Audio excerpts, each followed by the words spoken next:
Ici, ce que vous allez faire, vous allez aller sur le site que je vais mettre le lien en description déjà. Vous allez avoir le lien, vous allez aller ici. Vous cliquez sur Virtual Machine, ça va vous rediriger un peu en dessous. Ici, vous pouvez télécharger l'ISO déjà faite, c'est-à-dire le Kali déjà fait, soit pour VirtualBox, soit pour VMware. Si vous travaillez avec VMware, vous téléchargez pour VMware pour pouvoir l'importer. Si vous travaillez avec VirtualBox, vous cliquez aussi sur VirtualBox pour pouvoir l'importer aussi. Donc, on va télécharger d'abord. Donc, je télécharge ici. Moi, je vais l'arrêter puisque je viens de le télécharger. Vous patientez que ça finisse de se télécharger chez vous. Ensuite, vous allez venir dans votre VirtualBox. Vous cliquez ici, dans Fichier, vous cliquez sur Importer. Vous venez, vous cliquez sur l'icône qui est là. Vous allez dans Téléchargement. Vous cliquez là-dessus. Vous ouvrez cela. Cela va venir avec un mot de passe et un nom de user qui est par défaut Kali en minuscule. Mais on va l'importer d'abord. Ensuite, on descend ici. Vous pouvez cliquer sur OK directement ou bien Entrer. Ça va passer. Vous cliquez encore sur Entrer sans même voir. Ça ne pose pas un problème. Donc ici, on a les informations. Vous voyez ici les caractéristiques déjà du Kali déjà fait. Donc ici, on peut cliquer directement sur Entrer. Donc une fois qu'on clique sur Entrer, on accepte, bien sûr. Donc on clique sur Entrer, on clique encore sur Entrer. Ça va commencer directement à charger. Ça va prendre un peu de temps. Ça, c'est encore plus facile. Donc ça va prendre un peu de temps et puis ça va commencer à charger facilement.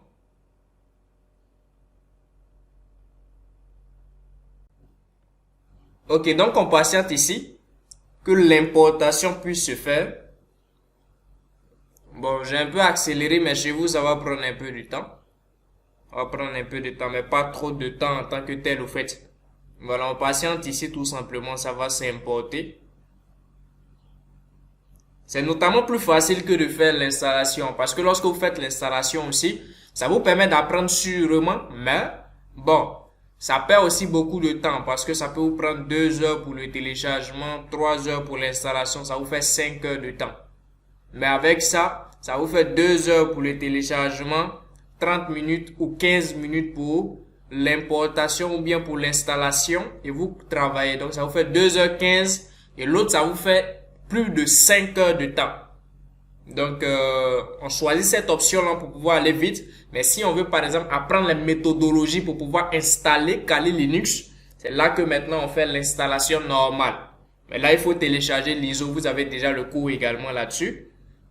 Voilà, mais je pense que même il y a un tutoriel là-dessus sur notre YouTube aussi que vous pouvez voir sans problème. Vous voyez, ça prend un peu de temps. Donc, je prends ce temps-là. Une fois que ça finit de charger de cette manière-là, vous allez voir ici votre Kali ici, Kali Linux 2022.2, VirtualBox et tout. Ici, qu'est-ce que nous allons faire? Nous allons aller dans Configuration. On clique là-dessus, on clique sur configuration, ça va dans des descriptions déjà. Vous allez voir ici le nom de l'utilisateur et le mot de passe. C'est Kali. Et c'est ce que nous allons utiliser pour pouvoir nous authentifier. Lorsque nous allons démarrer notre Kali déjà.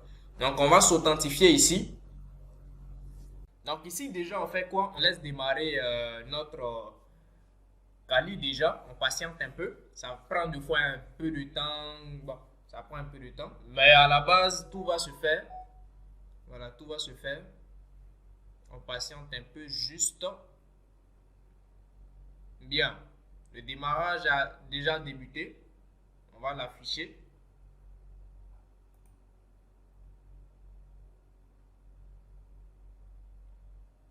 on va l'agrandir ici,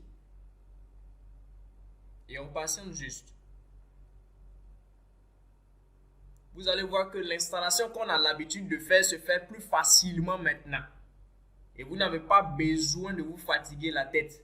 C'est encore plus mieux pour ceux qui ne veulent pas trop se fatiguer. J'ai remarqué une chose, c'est Kali qui fatigue la plupart des personnes. Sinon, les machines Windows Server et tout, leurs installations, il n'y a pas de souci. Mais lorsqu'on arrive sur Kali, c'est là qu'on rencontre beaucoup de problèmes. Donc ici, on rentre le user Kali. Ici aussi, on rentre le user Kali. Il peut arriver que votre Q devienne votre A et votre A devienne votre Q.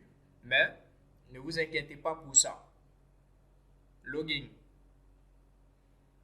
Donc vous n'avez qu'à cliquer sur cul s'il y a un petit décalage, quoi. Sinon, il n'y a pas de problème pour ça. Donc ici, déjà, voici l'interface de Kali déjà faite. Donc, on n'a pas besoin de faire des commentaires ou quoi que ce soit là-dessus. Je pense que l'installation est ainsi faite. On va pouvoir faire d'autres choses au fur et à mesure. Merci à tous et merci à Mel Academy.